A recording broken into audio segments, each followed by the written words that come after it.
पीस के आय हाय हाय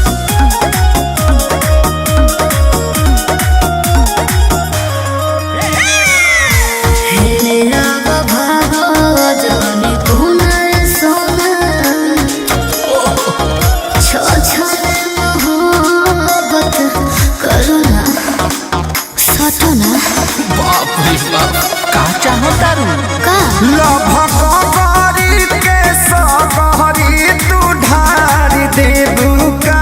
अच्छा पढ़े लिखे वाला लइकन के बिगाड़ देबू का। सुनावा क्या इच्छा से ज्यादा परीक्षा में बढ़िया पतरी कमर तोर पतरी कमर अरे छुअला पला तो छुअला के डर अरे छुअला पला तो छुअला के डर।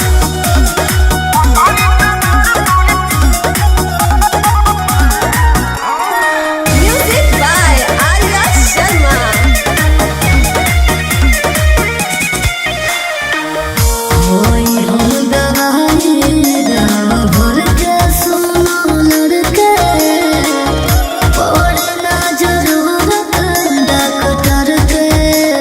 लागत बायोलॉजी पढ़ले बारे सुनते हो कि नहीं? बोल ना जान पागिले ना भाई तवन आज करबू का। लागे बंटी खेसारी अखिलेश के इलाज करबू का।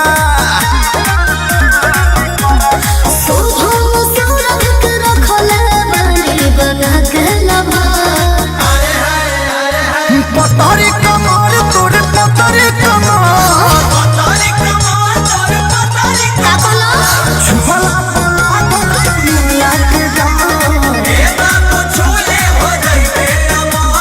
छुपला पला दुनिया के जान। जा तू 110 साल जियब। तय खुराक दे दो।